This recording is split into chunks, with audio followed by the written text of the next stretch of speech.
ये भक्त बस ऐसी भक्ति बाबा के प्रति रखती थी ना कि बाबा भी इनके लिए बाबा, ईश्वर, भगवान, सद्गुरु या कोई इंसान या घर का सबसे बड़ा मुखिया क्या थे, ये परिभाषित कर पाना बहुत मुश्किल था और मुश्किल है। बाबा इनके अंग संग हैं, इनके सांस हैं, इनकी हर कुछ है। बाबा हैं तो ये है।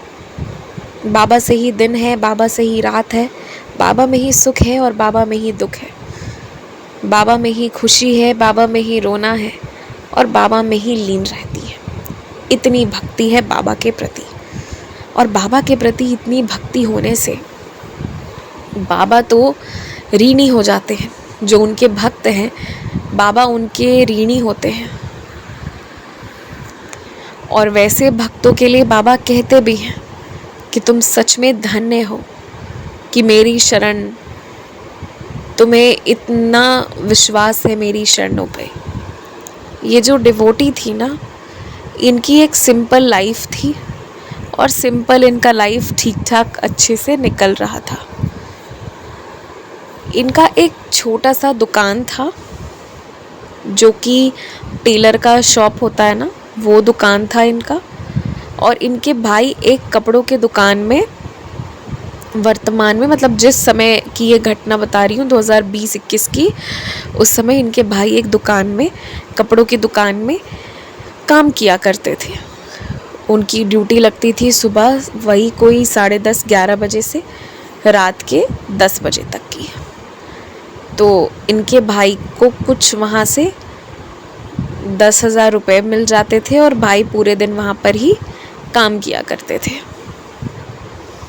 इनकी जो थी, इन्होंने अपनी माँ के साथ में रहकर भी और थोड़ा सा अपने से ज़िद करके भी, घर में पैसों की कमी होते हुए भी ज़िद करके भी इन्होंने अच्छी अच्छी ट्रेनिंग ले ली थी। ट्रेनिंग किस चीज़ की? तरह तरह से कपड़े सिलने की। और ये कभी भी बुटीक खोलने का सपना नहीं देखती थी। ये सुनकर बहुत मुझे भी आश्चर्य लगा था और आप लोग को भी आश्चर्य लगा होगा कि लोग जब इतनी तरह से सीखते हैं, इतना ट्रेनिंग लेते हैं, तो जनरली सबका बुटीक खोलने का ड्रीम होता है।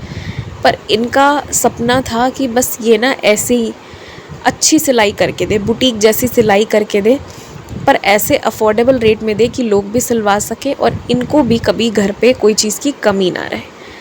तो इनका ना एक बहुत छोटा सा दुकान था, मतलब इतना छोटा सा दुकान था ना कि जिसमें एक छोटा सा काउंटर था, उसके बगल में ये बैठती थी और उनके ठीक सामने एक और टेलर जी की दुकान, टेलर बैठ सकते थे। 2 मशीनें लगी हुई थी और उसके पीछे में बस कपड़े रखने का जगह था और दुकान के अंदर मुश्किल से 2 या 3 व्यक्ति खड़ा रह सकता था। बैठने वगैरह की कोई जगह नहीं थी किसी के लिए भी। तो आप समझो बहुत छोटी सी एक दुकान, जिसमें भगवान के नाम पर पहले कुछ भी नहीं था, फिर बाद में इन्होंने बाबा की एक तस्वीर लगाई। यहाँ तक कि बाबा की मूर्ति, बाबा की फ्रेम वगैरह कुछ नहीं, बस एक बाबा की तस्वीर उन्होंने लगाई। मतलब हाँ, ऑफ कोर्स फ्रेम ही जिसे कहते हैं। और वो भी कैसी थी ना, वो फ्रेम भी कराई हुई नहीं थी, बस एक कूट पर बनी हुई मोटी सी तस्वीर थी, जो इन्हें कहाँ से मिली वो इनको नहीं पता था। कोई तो दे गया था या कहीं से मिला था, जो इन्होंने लगाया था बाद में। और उसी पे ये माला एक पहनाती थी रोज़ बाबा को और फूल चढ़ाती थी। बस ये इनके दुकान में था और ऐसे ही पर ये खुश रहती थी इतने में ही।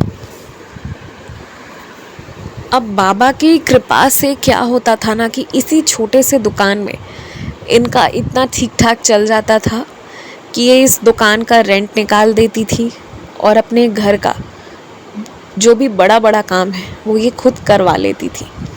इनका ना छोटा सा किराए का घर था, लेकिन वो जो छोटा सा घर था ना, वो आप मानो कि साईं का दिया हुआ घर था।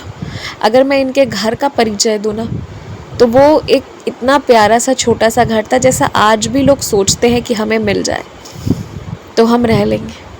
वो एक बस्ती में था, जहाँ घर के अंदर आप एंट्री लो तो सबसे पहले एक बहुत छोटा सा गार्डन जैसा एरिया था, जिसे हम इतने सुंदर फैंसी शब्द में गार्डन कह रहे हैं, वो उगा हुआ गंदा सा जंगल जैसा था, जिसको कि इन लोगों ने बहुत मेहनत करके पूरा साफ़ सफाई करा था। पूरी सफाई करी थी और वहाँ पर इन्होंने उसको पूरा साफ रखा था, ना कोई फूल पौधे कुछ नहीं लगाए थे, बस हरे थोड़े से घास थे। तो एकदम खाली और सुंदर सा था, जहाँ अक्सर ये लोग बैठ सकते थे वैसा। और अंदर में एक ड्राइंग रूम छोटा सा, वहीं पर कोने में किचन और 2 रूम थी नीचे, और फिर ऊपर में भी 2 रूम था और एक बालकनी थी जो कि काफ़ी बड़ी सी थी। इसके वजह से घर काफ़ी हवादार था।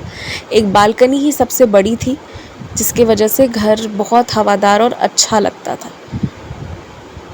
अब इनको ना ये जो घर मिला हुआ था, इसका किराया इन्हें बहुत लगता था। इन लोगों का इसका किराया पूरा 12,000 लगता था।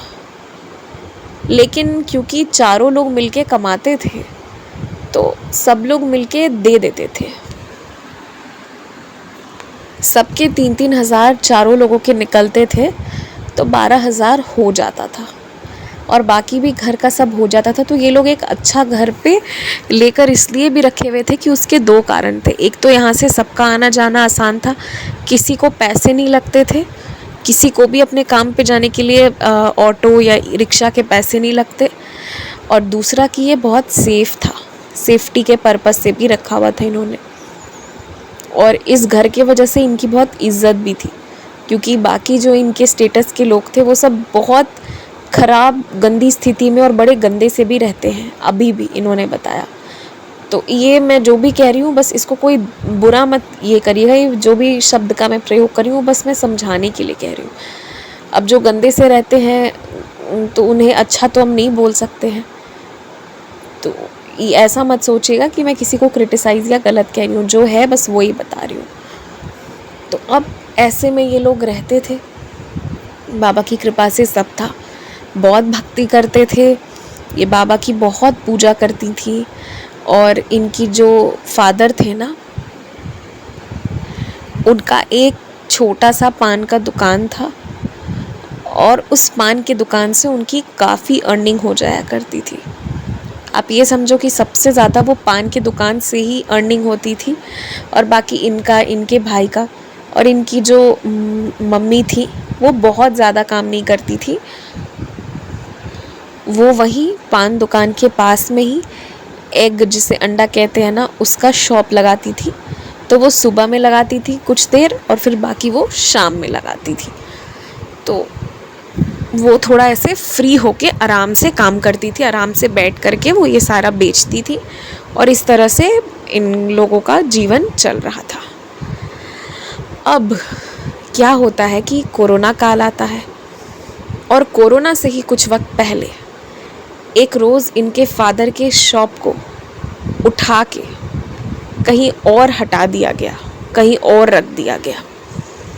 और ऐसा करने के पीछे का रीज़न ये था, मतलब कहीं रखा नहीं गया, आप समझो कि उसे हटा दिया गया वहाँ से, और बोला गया आपको लगाना है तो आप कहीं और लगाओ, कि वो ना सड़क पर आ रहा है, जिसके वजह से आने जाने में दिक्कत हो रही है। तो इनके ना सालों साल का वो जो दुकान था बसा बसाया हुआ, वो एकदम से विलुप्त हो गया।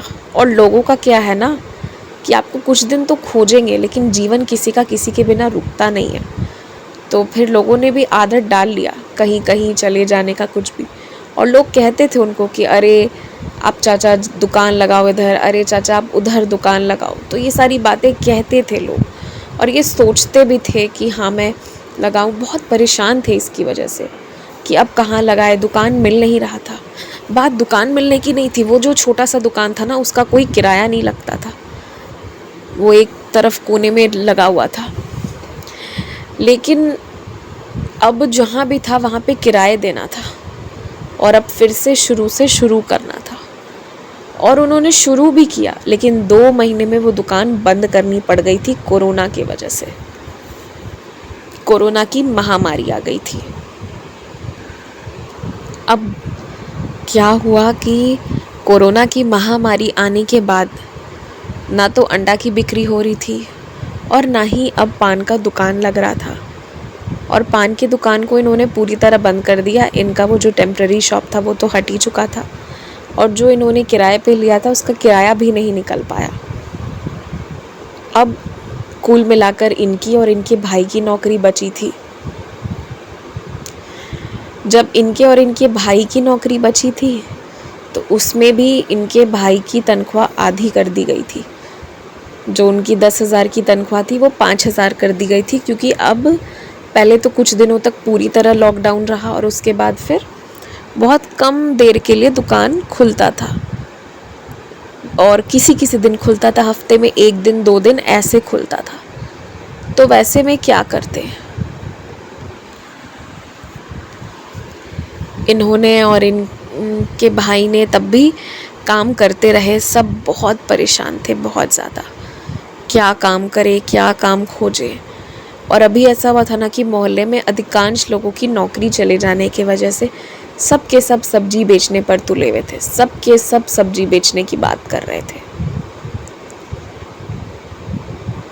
और इसमें भी बहुत सारे खतरे थे, बहुत लोग बीमार हो रहे थे, ये हो रहा था वो हो रहा था। कुछ समझ नहीं आ रहा था कि इनका कैसे होगा। इनका भी दुकान अब इन्हें बंद करना पड़ा था, पूरा वो आ गया था कि नहीं आपको बंद करके रखना है। तो बहुत ये लोग परेशान थे। अब जो भी जमा पूंजी थी कुछ वक्त तक वो भी चली, लेकिन उसके बाद ना एक रोज़ ऐसा आ गया कि अब इन्हें लगा कि अब बहुत जल्दी हम लोग भूखे मर जाएंगे, खाना वाना नहीं मिल पाएगा। तो एक दिन बाबा के पास बैठकर ये बहुत परेशान होकर बहुत रो रही थी कि बाबा अब हम लोग का क्या होगा, क्या हम सब अब भूखे मरेंगे, आमदनी नहीं हो रही है, पैसा पूरा खर्च हो चुका है, अब खाने को कहाँ से सामान लेंगे। अब तक तो कभी भी इन लोगों ने जीवन में, भले ही ये लोग गरीब थे, मतलब इन्होंने ही लिखा है ये बात तो मैं कह रही हूँ समझाने के लिए, और गरीब शब्द कोई ख़राब नहीं होता है, पर ऐसे बहुत लोग कहते हैं ना कि आपने ऐसा क्यों बोला वैसा क्यों बोला। तो इन्होंने वही बोला कि भाई हम बहुत गरीब थे, लेकिन हमने कभी भी ना उधार वाला काम नहीं किया था, उतना ही खाते थे और उतना ही लेते थे जितना कि हमसे हो पाए, कभी उससे ज़्यादा नहीं। मतलब जो हम तुरंत पैसे दे पाए हम वैसा ही खाए, हमने वैसे ही लिया, उसके आगे हमने कभी नहीं पाँव पसारा। और इस बार तो ये और किसी से भी वो नहीं लेना चाहती थी उधार पर, क्योंकि इन्हें खुद नहीं पता था कि अगला दुकान कब खुलेगा, खुल भी पाएगा या नहीं। बस हाँ, एक बाबा की कृपा हुई थी कि इतने सालों से दुकान चलाने की वजह से इनके दुकान वाले ने कहा था कि कोई बात नहीं, अब दुकान मत खाली करो, आप मुझे रेंट देते रहना, और अभी नहीं दे सको ना तो इकट्ठे जब होएगा तब मुझे रेंट देना, क्योंकि आप छोड़ के भी जाओगे तो भी कोई दूसरा व्यक्ति भी अभी नहीं लेगा दुकान, तो आप रखोगे ना, तो आप अभी नहीं 2 साल बाद भी मुझे दोगे तो भी इस समय का पैसा आप ही दे पाओगे। तो उन्होंने अपना एक सही ही प्रॉफिट सोचा, और उसमें इनका भी प्रॉफिट था कि दुकान भी नहीं जा रहा और अभी लोन देने का, मतलब कि रेंट देने का कोई टेंशन भी नहीं है, बाद में जब कमाएंगी तो ये धीरे धीरे करके लौटा सकती हैं। तो वो तो इनका एक था, लेकिन काम भी तो नहीं आ रहा था ना। अब वो चीज़ थी, कौन उस समय इतनी महामारी में किसको पड़े हैं कि वो कपड़े सिलवाएंगे। कभी कभी 2-4 कस्टमर का कभी फ़ोन आ गया तो आ गया, वरना तुम कैसी हो, ज़िंदा भी हो या मर गई, ये भी पूछने वाला कोई नहीं था। रिश्तेदारों की तरफ से भी उस समय कोई सहायता नहीं मिला, कुछ नहीं, क्योंकि सबकी स्थिति अपने आप में बहुत ख़राब थी, तो कोई कैसे ही सहायता कर पाता। जीवन में टेंशन बहुत हो रहा है और रुक चुका है जीवन, ऐसा इनको एहसास होने लगा। एक रोज़ बहुत बैठकर रो रही थी कि बाबा क्या होगा, कैसे होगा, लग रहा है सब भूखे मर जाएंगे, कौन खाना देगा, कौन राशन देगा, और तो उधार देने वाला औरों को उधार नहीं दे रहा है तो इनको भी क्या देगा, और कभी इन्होंने लिया भी नहीं था उधार। जिस दिन, यकीन मानिए, जिसे कहते हैं ना बुरी तरह तड़पते हुए रोना, जिस दिन ये उस तरह से रो रही थी ना बाबा के पास, आप बस बाबा की लीला देखिए। उस दिन वहाँ के जो, जहाँ ये रहती थी, वहाँ के जो म्यूनिसिपल वाले और वो सारे लोग थे, मतलब आप ये मानिए कि वहाँ के कोई बहुत फेमस पॉलिटिशियन थे, बेसिकली म्यूनिसिपल वाले नहीं थे। उन्होंने ना राशन की सेवा करी थी। और ऐसे कई घरों में ले जाकर इनकी तरह और इनके घर पे भी लाकर उन्होंने चावल, दाल और बहुत सारे राशन पहुंचा गए। और उनके साथ हुआ ये ना गड़बड़ कि सब घर पे वो एक एक बोरा देकर जा रहे थे, पर इनका 2 मंजिले का घर था, तो उन लोगों को समझ नहीं आया, मतलब होता है ना जल्दी जल्दी में निकाल रहे, तो उनको लगा एक नीचे में अलग फैमिली रहती है, ऊपर अलग फैमिली रहती है, तो इनको डबल राशन दे गया। अब ये डबल राशन मिलते ही ना इन लोग को जो राहत आया वो कहा नहीं जा सकता। ये खुश हुई उस चीज़ से, इनका रोना थोड़े देर के लिए बंद हुआ, लेकिन फिर भी इनके मन में लगातार एक टेंशन चल रहा था। ये राशन भी आ गया, चलो ठीक है, और ये राशन अभी बहुत दिन चलेगा, नहीं भी ना तो एकदम आराम से भी 4 महीने तो ज़रूर चलेगा। 2 वो का दे के गए हैं ना, तो 4 महीने राशन चलेगा इनका। लेकिन 5वें महीने क्या होगा, इनको ना इस बात का बहुत टेंशन होता। और इस बार जैसे बाबा ने इनका टेंशन हल्का भी कर दिया था ना, तुरंत वो राशन दिलवा के, फिर भी ना इनके मन में टेंशन था, क्योंकि अभी जो 2 दिन पहले तक ये देख रही थी कि अगर कोई इंतज़ाम नहीं होता तो भूखे मरते, तो इनको लग रहा था ये दिन आज नहीं आया, आज ये दिन हमसे बच गया, मगर 4 महीने बाद, 5 महीने बाद हम क्या करेंगे। हाथ में तो एक भी पैसा बच भी नहीं रहा है, और अब आमदनी एकदम ज़ीरो ही हो चुकी है। भाई को जो 5,000 रुपये मिल रहे थे वो भी सेठ जी ने कम करके 2,500 कर दिए थे, क्योंकि उनका भी बिल्कुल नहीं चल रहा था। और भाई को बस उसके अच्छे बिहेवियर की वजह से ना दुकान में रखा गया था, वरना इनके भाई से भी ज़्यादा पुराने स्टाफ को भी हटा दिया गया था। ये बस इनके भाई का स्वभाव था इतना बढ़िया कि जिसके वजह से इनके भाई को दुकान में रखा गया था और कहीं नहीं हटाए। पर हाँ, सैलरी बहुत कम कर दी। 10,000 कमाने वाले व्यक्ति को 2,500 रुपये मिलता था, और घर का जो पर महीने का रेंट जाता था वो जाता था 12,000 रुपये का। जब ये लोग सब अपना अपना कमाते थे ना, तब तो इतनी आमदनी होती थी ना कि 12,000 रुपये इनके लिए था कि ठीक है, हम आराम मतलब दे देंगे, कोई बात नहीं, उस वक्त नहीं पता चलता था। लेकिन अब कमाने वाला सिर्फ एक व्यक्ति था, इनके भाई। अब ये 12,000 रुपये ये कहाँ से लेकर के आएंगे ये लोग। तो ये सब भी बड़ा टेंशन इनके दिमाग में चल रहा था कि क्या करेंगे, कहाँ से 12,000 आएंगे, कहाँ से घर चलेगा हर महीने का। क्योंकि इनकी कमाई ऐसी हो गई थी ना कि 1 महीने तो ऐसा हुआ कि कोई भी व्यक्ति सिलाई के लिए नहीं पहुंचा, एक भी नहीं। 1 महीने तक आप मानो, कहते हैं ना बोनी करा दो, मतलब सुबह सुबह कि आप सबसे पहले पेमेंट कर दो, मेरे दिन की शुरुआत करा दो। पूरे महीने किसी ने नहीं कुछ पेमेंट करा था। तो ये सब से ये बहुत डरी हुई थी। तो इन्होंने ये भी सोचा था कि 4 महीने का सामान है, 2 महीने का रख लेंगे और 2 महीने का बेच देंगे। तो बेचने से भी लेकिन इतने पैसे तो नहीं आएंगे, फिर भी कुछ तो हेल्प हो जाता। तो तरह तरह से इनके दिमाग में चीज़ें चल रही थी कि ये क्या करेंगी। इन्होंने कहा कि एक समय तो मेरे मन में मरने तक का ख्याल आया था, और वो भी बहुत गलत तरीके से। बहुत रोने, बहुत परेशान होने के बाद वैसे ही बाबा पे ध्यान कर रही थी, बहुत परेशान हो रही थी। अब किराया कैसे जाएगा, क्या होगा, कैसे होगा। तब देखिए कैसे बाबा की इनके जीवन में कृपा होती है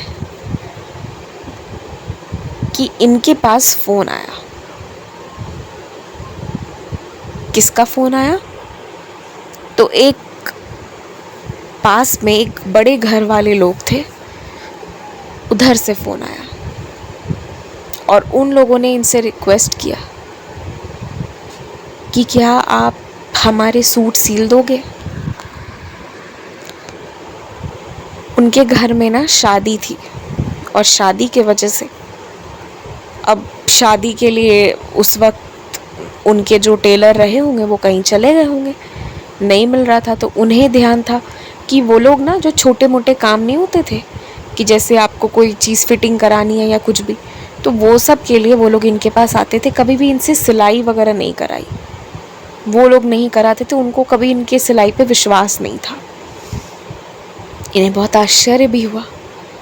पर पता है, उन लोगों ने जो दुल्हन का वो जो होता है ना साड़ी और उसकी ब्लाउज़ वगैरह होती है, जो वो सारे रस्मों में विद मतलब कि रस्म, यहाँ पर उसको विद बोलते हैं इसलिए मेरे मुंह से निकला, सारे रस्मों में जो पहनती हैं वो सारे कपड़े जो हैं उसकी सिलाई कराने के लिए वो लेकर के आए थे। ढेर सारे सूट लेकर के आए और इनसे रिक्वेस्ट करा कि प्लीज़ आप इसे 15 दिनों में ख़त्म करके दे दो।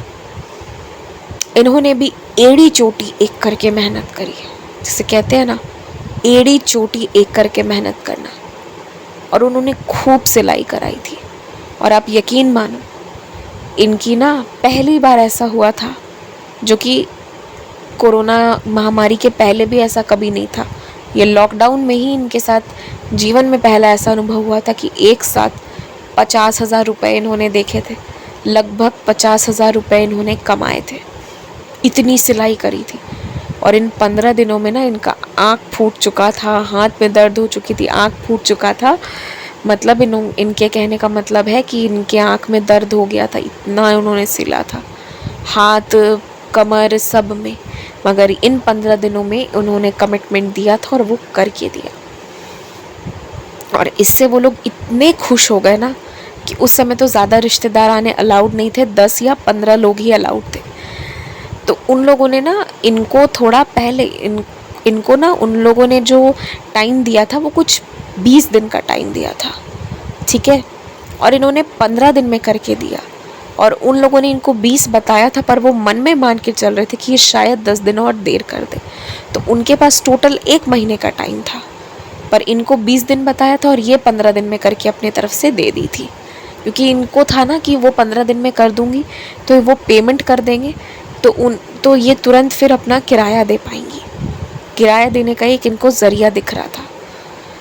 और इसमें इनका हेल्प इनकी फैमिली वालों ने भी करा, जिनसे जो हो पा रहा था।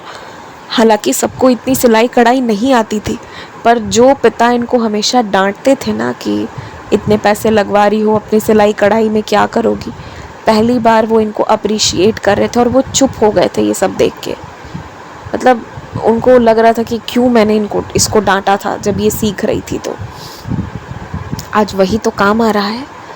तो खैर, इन्होंने सारी सिलाई कढ़ाई करके जो भी सिलना था, जितने खूब सारे ब्लाउज़, खूब सारे सलवार सूट की इन्होंने सिलाई करी, बहुत सिला, एकदम पागलों की तरह। और इन्होंने कहा कि ये बाबा का चमत्कार था कि मैं बहुत कम सोई हूँ और मैंने इतनी सिलाई की है और मेरे से अकेले का हो गया, वरना ये अकेले का काम भी नहीं था। और जो इनके साथ दुकान में मास्टर जी आते थे काम करने के लिए, वो भी कोरोना में, अपने महामारी में, लॉकडाउन में अपने घर जा चुके थे। तो ये किसी को हेल्प के लिए बुला भी नहीं सकती, चाहती भी तो नहीं बुला पाती। तो इन्होंने बस शांति से जो है अपने ही दम पे काम शुरू किया था, बाबा का नाम लेके। और इन्होंने कहा मुझे भी नहीं पता कि कैसे मेरे अंदर इतनी स्पीड आई, कैसे मैंने इतनी जल्दी किया, ये तो अब मुझे भी नहीं पता। और सिलाई हुई थी इतनी परफेक्ट सिलाई कि वो लोग जो बुटीक्स में जाके महंगी महंगी सिलाई कराते थे, उन लोगों ने कहा कि बेटा तुमने तो ये सब को मात कर दिया है, अब तो तुमसे ही हम सिलवाएंगे। और सिर्फ कहा नहीं, उन लोगों ने भी बड़े दिल से, बड़े दिल वाले थे, सिर्फ बड़े घर वाले नहीं थे, इस बात को निभाया भी। उन्होंने तो एक्स्ट्रा 10 दिन हाथ में रख के इनको कहा था, बट उनके हाथ में 15 दिन एक्स्ट्रा मिल गए थे, इन्होंने पहले करके दे दिया था। तो उनके घर पे जो भी लेडीज़ आने वाली थी ना, फिर उन सब की भी सिलाई उन लोगों ने इनसे ही करवाई, जिसमें इनके नहीं भी तो लगभग और 10,000 के मुनाफे हुए। तो इस तरह से बाबा ने ना पहली बार 50-60 हज़ार की आमदनी इनकी कराई थी। ये तो कोरोना में के पहले, तो महामारी के पहले और लॉकडाउन के पहले ऐसा कभी हुआ ही नहीं था। ये तो लॉकडाउन में ऐसा हुआ कि इतने पैसे इनके पास एक बार आए, और इससे ना इनका आत्मविश्वास बढ़ गया। और फिर इन्होंने किराया वगैरह दिया। उसके बाद क्या हुआ ना कि जो लड़के वाले थे उन लोगों ने कहा कि देखो जी हमारे साथ ऐसी ऐसी प्रॉब्लम आ रही है। तो इन लोगों ने क्या किया ना, फिर लड़के वाले को इनका पता बताया, बोला वहाँ जाओ। और इनका तो दिमाग खराब हो गया। इनकी नहीं भी तो लाख रुपए की ऊपर की कमाई हो गई उस महीने कि पूरे लड़के वाले खानदान की इन्होंने सिलाई करी, खूब सारी चीज़ें इन्होंने स्टिच करी।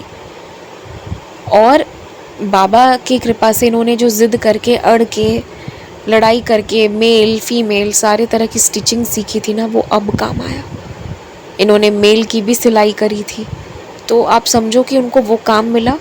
और उनकी शादी ख़त्म होते ही उन लोगों ने अपने किसी लड़के, जो लड़का था उसके किसी दोस्त की शादी थी, उन लोगों को काम दे दिया इनको। और ये तो फिर बाकी जो कोरोना का काल था, लॉकडाउन का, उसमें ये शादियों के और ये सारे करते करते ये तो एक समय के बाद परेशान हो चुकी थी, उब चुकी थी। इतनी इनकी स्थिति ऐसी हो गई थी, इन्हें मना करना पड़ा था कि मैं अब ऑर्डर नहीं ले पाऊँगी। ऐसी स्थिति में बाबा ने इनको पहुंचा दिया था, इतना काम दे दिया। और इन एक के दम पे पूरा घर फिर चला। उसके बाद धीरे धीरे करके जो है वो इनका लॉकडाउन ख़त्म हुआ। तो इन्होंने बाबा के आशीर्वाद से वो जो दुकान था वहीं पर, ठीक उसी के बगल वाला बड़ा दुकान इन्होंने ले लिया, क्योंकि अब ये वो अफोर्ड कर सकती थी। और इनके कस्टमर जो पहले कम थे ना, अब वो कस्टमर्स इनके बढ़ गए थे, कस्टमर की संख्या बढ़ गई थी। क्योंकि इस लॉकडाउन में बाबा ने इतना कमाल कराया था ना कि आसपास में इनके नंबर बहुत बट गए थे, लोग इनको बहुत जानने लगे थे, क्योंकि सबके ज़रूरत में ये काम आई थी, सबके ज़रूरत में। किसी की 10 सूटें भी सी ली इन्होंने, किसी की 1 सूट भी सी ली है इन्होंने। किसी ने पर्दा सिलवाया, किसी ने जिसने जैसी सिलाई कराई ना इन्होंने वो किया। आप देखना कि इतने तरह के काम ना अकेले व्यक्ति को जल्दी आता नहीं है कि वो इतनी तरह की सिलाई कर पाए। मेल टेलर्स फीमेल की नहीं लेंगे, फीमेल वाली मेल की नहीं लेंगे। ये बच्चे बड़े बूढ़े हर तरह के कपड़े, हर तरह की चीज़ें इन्होंने सिली। ये सब इनकी ज़िद करके जो सीखा था ना इन्होंने, उसी का नतीजा था कि ये सबके काम ले पा रही थी। और इन्होंने कहा कि मेरी दुकान ऐसी हो गई ना कि वैसे तो मैं लेडीज़ टेलर हूँ, पर मैं जेंट्स के भी काम मेरे पास आते हैं, क्योंकि ये इनका रेट भी बहुत सही रहता है और काम बहुत अप टू द मार्क, एकदम A+ काम। तो बाबा ने ना पहले तो ये चमत्कार किया, फिर उसके बाद इनका दुकान इतना चल गया, इतनी बाबा की कृपा हो गई ना कि बाबा की कृपा से, बाबा के आशीर्वाद से जिस घर पे ये लोग रहते थे, वो घर के जो मालिक थे ना, उनकी कोरोना में बहुत स्थिति खराब उन लोगों की भी हो गई थी। तो उनका ऐसा था ना कि उनको ये घर बेचना था। अब इनकी महीने की कमाई हो रही है 40 से 45 हज़ार, और उनका ना बहुत सारा लॉस हुआ था। तो वो लोग ना, उनको बहुत ज़रूरत थी, तो जिसके वजह से ना वो लोग उस घर को बेचना चाहते थे।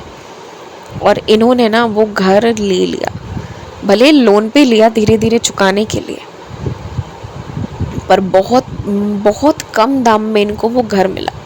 आप समझो ना कि वो घर जो 30, 35, 40 लाख तक में मिलता, वो इनको 10 से 12 लाख के अंदर मिल गया। और इनके पास 10 से 12 लाख रुपए भी नहीं थे, तो इन्होंने लोन उठाया और उन लोगों का ना एक बहुत बड़ा काम किया। उनके घर की जो बेटी की शादी थी, जिसके वजह से उन्हें वो घर बेचने की ज़रूरत पड़ी थी और वो बहुत लॉस में चल रहे थे, इन्होंने ना उस पूरे शादी की सिलाई लेडीज़ की, जेंट्स की, सभी की मुफ्त में करी थी। और उधर बाहर दुकान का काम भी कर रही थी, और इधर इन लोगों की मुफ्त में सिलाई करके इन्होंने कुछ पैसे अपने उधर से भी कम कराए थे घर के। तो इस कोरोना में ये बहुत रोई, बहुत कल्पी थी, बहुत तड़प तड़प के ये जी रही थी ना। और इसी कोरोना में इनको सबसे सुंदर गिफ्ट बाबा ने दिया था, वो गिफ्ट दिया था इनके घर का।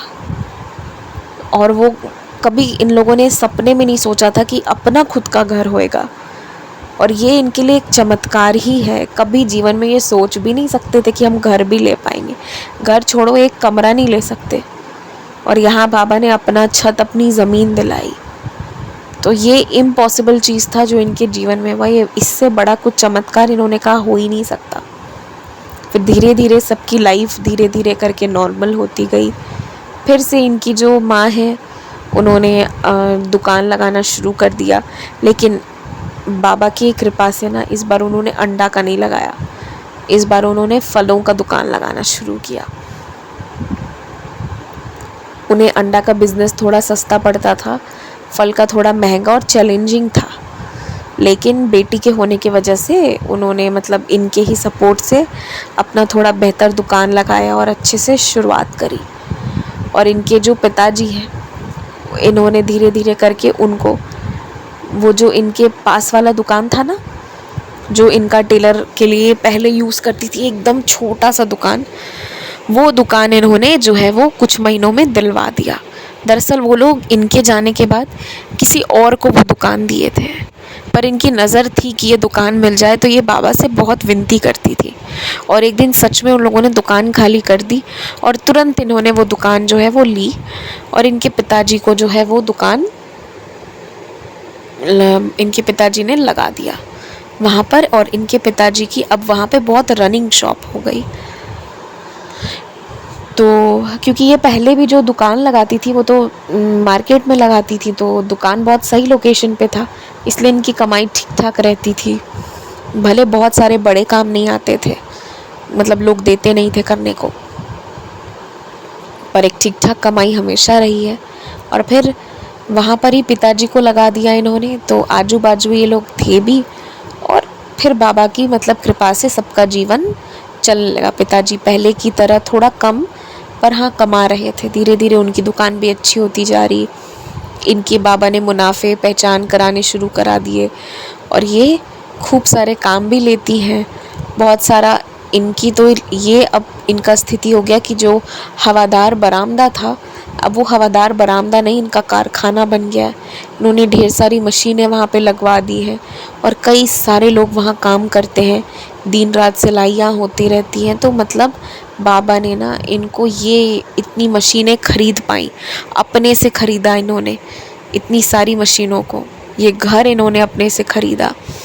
तो जहाँ कुछ भी नहीं था ना, एकदम जीवन कैसे कैसे गुज़रता था, अगले दिन क्या होगा, अगले महीने क्या होगा, कोई ठिकाना नहीं था।